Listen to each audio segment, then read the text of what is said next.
Assalamu alaikum students, I am Miss Tareem. I teach ICT subject. How are you? I hope you are all fine. तो मैं start लूँगी इस कि आप लोगों ने जो हमें कॉपीज चेकिंग के लिए दी थी। I am very disappointed because आप लोगों ने बिल्कुल भी काम है ना अच्छे से नहीं किया। इंडेक्स प्रॉपर मेंशन नहीं है, हेडिंग्स में बबलिंग की हुई है किसी बच्चों ने, डेट मेंशन नहीं है, और जो प्रॉपर गाइड हमने आपको जिस तरीके से किया था उस तरीके से काम आप लोगों का नहीं है। तो काइंडली इंस्ट्रक्शंस को आप लोग फॉलो करें, ओके, और काम बड़े ध्यान से करें। इसके अलावा आप डेट और डे भी मेंशन करें, दरमियान में डे होगा। ओके, स्टार्ट ले रही हूँ मैं। Class 4 smart social studies start ले रहे हैं आपके फर्स्ट चैप्टर पे, और जो रिमेनिंग आपका पेज था उसे हम कंटिन्यू करेंगे पेज नंबर 4 पे। पेज नंबर 4, तो काइंडली आप पेंसिल ले लें अपने हैंड में और साथ साथ अंडरलाइन कर लेना अगर जो वर्ड की मीनिंग को ट्रांसलेशन में आपको बताऊँ। तो स्टार्ट ले रही हूँ मैं। As we know that the shape of the earth is not perfectly spherical because it is a bit flattened at both the north and south poles and bulged in the center. Every person is curious to know what our earth looks like in the universe.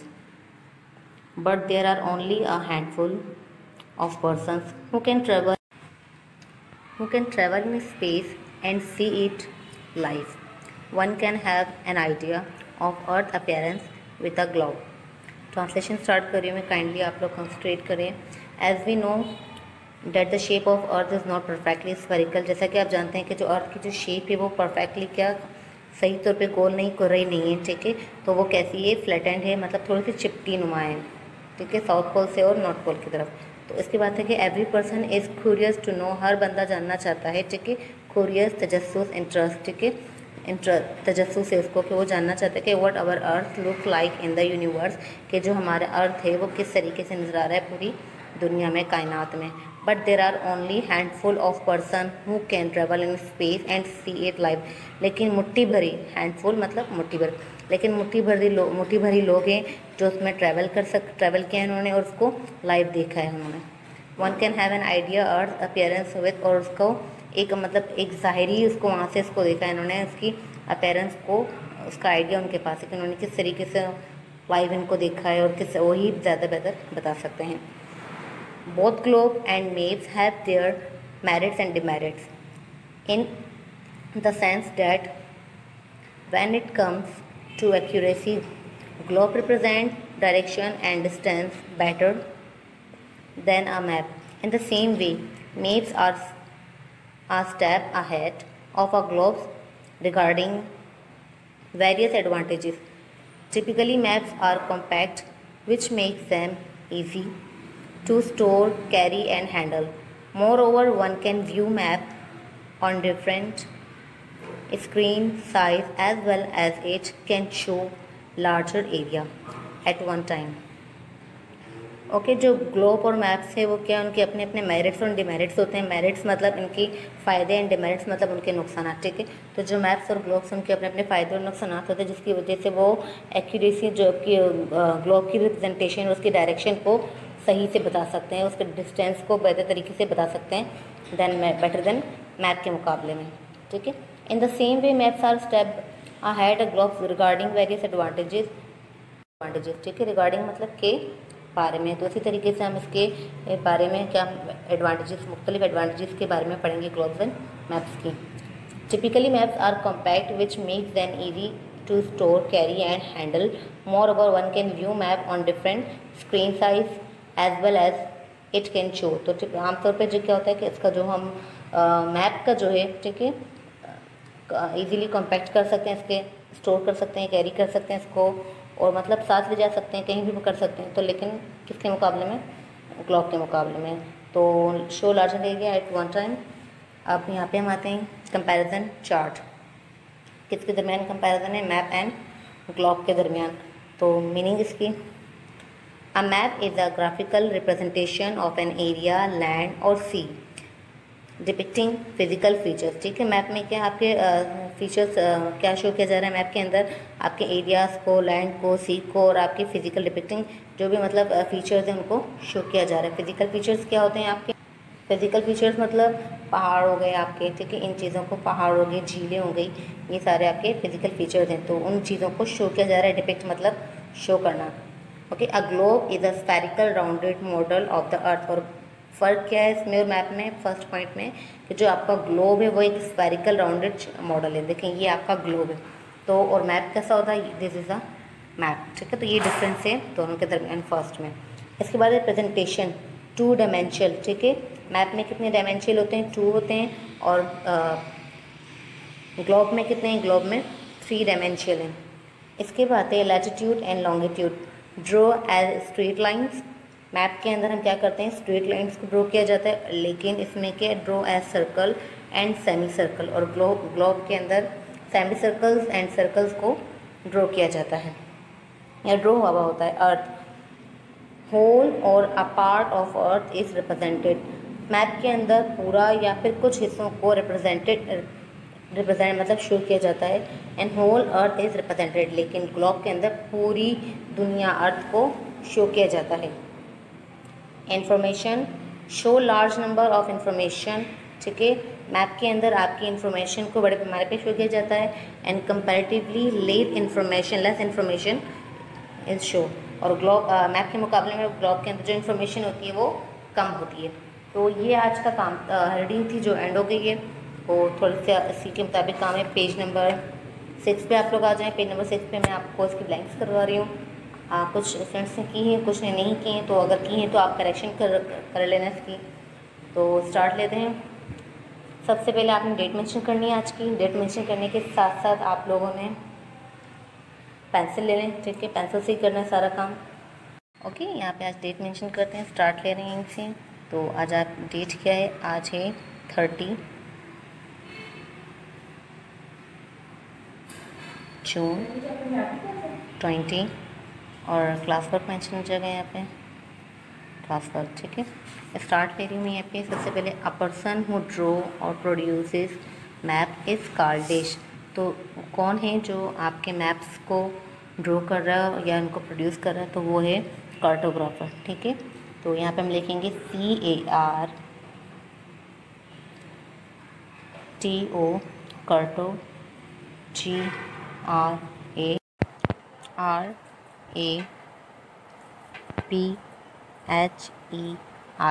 Grapher, okay.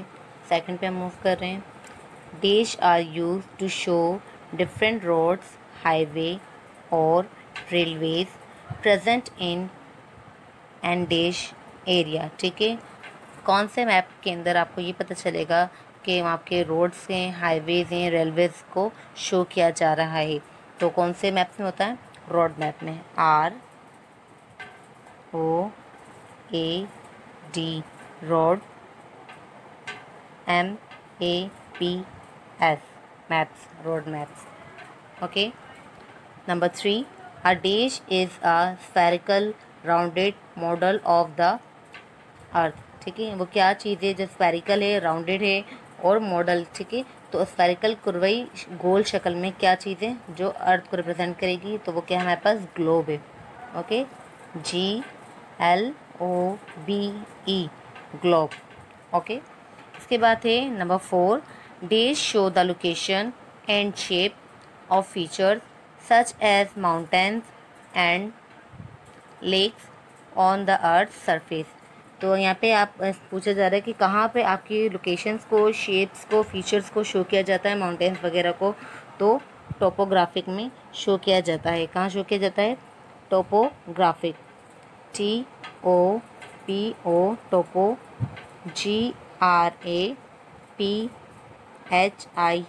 Topographic, okay students. ये काम यहीं तक है। तो यहाँ पे आपका chapter भी एंड हो चुका है। तो इंशाल्लाह आपको जो काम बताया वो आपने अच्छे से किया होगा, समझ आया भी होगा। तो अब हम मूव करते हैं आपके नेक्स्ट चैप्टर की तरफ। तो नेक्स्ट चैप्टर के लिए मैं आपको थोड़ी सी गाइडलाइंस दूंगी कि आपको किस तरीके से अपना कॉपी का पेज रेडी करना है, ओके। तो मैं भी थोड़ी सी गाइडलाइंस आपको दे रही हूँ, बल्कि साथ साथ आप लोग मेरे साथ करें। अपने take out your SST copy and start with me. Copy open कर लें आप लोग भी, और स्टार्ट ले रही हूँ मैं आपका किस तरीके से आपको कॉपी में वर्क करना है। कुछ बच्चों ने तो बहुत अच्छा काम किया था, लेकिन कुछ का बहुत बहुत मतलब फिर बहुत जो स्टार्ट हुए हम, तो स्टार्ट ले रही हूँ मैं। आप देखें ये इंटरलिप कॉपी आपकी, ओके। और ब्लू कलर पिक कर लें आप लोग। ब्लू कलर पिक करने के साथ आपने यहाँ पे मेंशन कर देना है। ये भी ठीक है, अगर आप कुछ बच्चों ने अगर यहाँ पे हेडिंग मेंशन की है, उसके बाद क्वेश्चन आंसर लिखे हैं, इट्स गुड, ये भी ठीक है, ओके। और यहाँ पे भी मैं करवा रही हूँ, ठीक है। तो यहाँ से आप ये भी कर सकते हैं चैप्टर 2, ठीक है। यहाँ पे लिखेंगे चैप्टर, ओके, इस तरीके से लिखना है, नंबर 2, ओके। चैप्टर नंबर 2 लिखने के बाद इस तरीके से आपने स्टार्ट लेना है हेडिंग का। तो स्टार्ट लेंगे हम, यहाँ पे लिखेंगे CLMNE,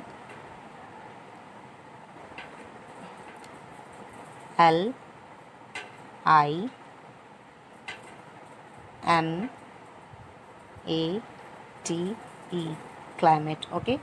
अब इसके बाद आपने इसे अंडरलाइन लाजमी करना है, तो मैं अंडरलाइन कर रही हूँ, आप भी साथ साथ करें। स्टूडेंट्स मैं अंडरलाइन कर चुकी हूँ, तो आप लोग करें अंडरलाइन।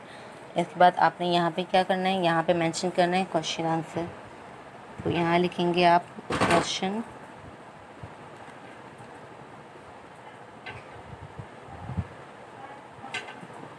स्लैश आंसर्स,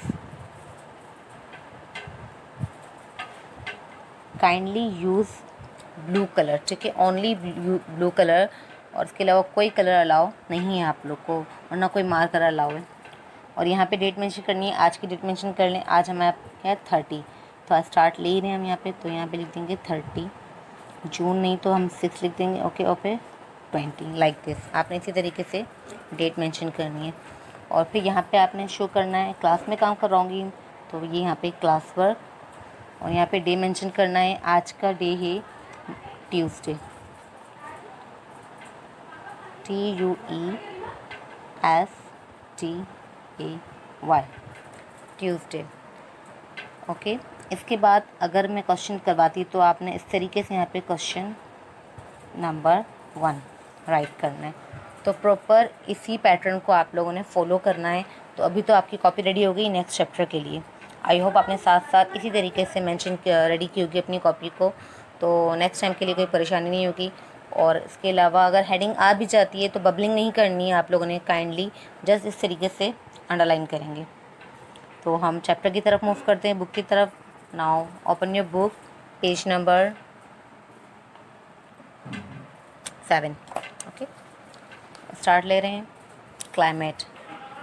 क्लाइमेट कहते हैं आबो हवा को, ठीक है। तो जैसे छोटा सा इंट्रो ही दूंगी मैं इसका आपको भी। तो क्लाइमेट कैसे कहेंगे, आबो हवा को कहते हैं कि अभी जैसे आबो हमारी चल रही है, आबो हवा हमारे एरिया की चल रही है, वो बहुत गर्मी है और हल्की सी फुहार भी है, ठीक है। तो ये हमारी एरिया की आबो हवा है। तो इसकी कीवर्ड्स हम पढ़ लेते हैं। प्रेडिक्टेड, टू से डेट एन इवेंट और action will happen in the future. तो इसमें प्रेडिक्शन का मतलब ये कि ना, प्रेडिक्ट का मतलब होता है कि फ्यूचर में क्या होने वाला है, कोई भी एक्शन हो या इवेंट हो, कुछ भी हो, तो उसके बारे में कहना। तो प्रेडिक्ट का मतलब क्या है, फ्यूचर में जो भी चीज़ होनी होती है उसके बारे में पहले से बताना। Evaporates, to cause a liquid to change to a gas specially by heating. तो इसमें ये बताया जा रहा है इवापोरेट्स क्या होते हैं, liquid to change to a gas, ठीक है। आबी बुखारात को कहा जाता है वैसे इवापोरेट को, लेकिन यहाँ पे पूरी आपको समझा रही हूँ कि अगर आप देखें कि एग्जांपल आपने देखी होगी, घर में भी अगर आपकी जो मदर है वो अगर किचन में कुछ काम कर रही होगी, तो अगर कोई आपने कोई बर्तन होगा जो स्टोव पे होगा, ठीक है, और वो गैस पे जल रहा होगा ना, तो वो क्या हो जाएगा, उसकी हीटिंग से जब आपने इसके ऊपर उस बर्तन पे ढक्कन रखा हुआ है, कैप लगा हुआ है इसका, तो वो उसके ऊपर बबल्स बनना शुरू हो जाएंगे इसकी हीटिंग से, ठीक है। तो वो आबी बुखारात होते हैं, ठीक है। इसके जो हम इस पर जो कवर करते हैं, तो उस कवर पे क्या हो जाएगा, तो उसकी लिक्विड चेंज हो जाएंगी, किसमें, गैस के अंदर चेंज हो जाएंगे, स्पेशली बाय हीटिंग, ख़ास तौर पे हरारत की वजह से, ओके। इसकी बात है collapse, to fall down suddenly because of a pressure और हैविंग नो स्ट्रेंथ और सपोर्ट। तो कोलैप्स का मतलब क्या है, टू फॉल डाउन सडनली, अचानक से एकदम गिर जाना, सडनली अचानक, फॉल डाउन गिरना, बिकॉज ऑफ प्रेशर, किसी दबाव की वजह से, या फिर हैविंग नो स्ट्रेंथ, मतलब इसमें कोई जान ना हो, स्ट्रेंथ, या फिर और सपोर्ट, ये किसी का भी सपोर्ट हो। इसके बाद है प्लेट्स, अ स्मॉल हार्ड बोल, ठीक है, तो क्या है, छोटी हार्ड बोल, स्मॉल हार्ड बोल, प्लेट्स कहेंगे। इसके बाद है sleet, wet partly melted snow. Wet का मतलब होता है गीला, पार्टली मेल्टेड मतलब कि कुछ इसके हिस्से क्या पिघल रहे हों, मेल्टेड मतलब मेल्ट का मतलब होता है पिघलना, तो मतलब मेल्टेड कुछ हिस्से इसके पिघल चुके हों। तो अब यहाँ तक एंड इस चैप्टर का, बस मैं यहीं तक इसके कीवर्ड समझाएं क्योंकि वो ज़्यादा पजल हो जाएंगे। चैप्टर 1 भी था और चैप्टर 2 भी, और फिर कुछ आपको गाइडलाइंस भी दी हैं आपके वर्क के हवाले से। तो इंशाल्लाह हम फिर नेक्स्ट क्लास में मिलते हैं। आज का काम इतना ही। डियर स्टूडेंट्स, आई होप आपको ये काम समझ आया होगा, और जो फर्स्ट चैप्टर को एंड किया है वो भी, और इसके अलावा आपको थोड़ी नेक्स्ट चैप्टर के लिए गाइडलाइंस दी थी कॉपी में किस तरीके से काम करना है। आपको पता है कुछ बच्चों ने तो बहुत अच्छा काम किया है, लेकिन कुछ का थोड़ा सा एरर से, मतलब तो नो इशू, हमने करेक्शन कर दिए, नोट दे दिए कॉपी में। तो इंशाल्लाह वो नेक्स्ट टाइम बहुत अच्छा काम करेंगे अब के बच्चों के मुकाबले में। तो और उसके बाद चैप्टर 2 में हमने स्टार्ट लिया, कीवर्ड समझाए। बस आज के लिए इतना, मिलते हैं, अल्लाह हाफिज़।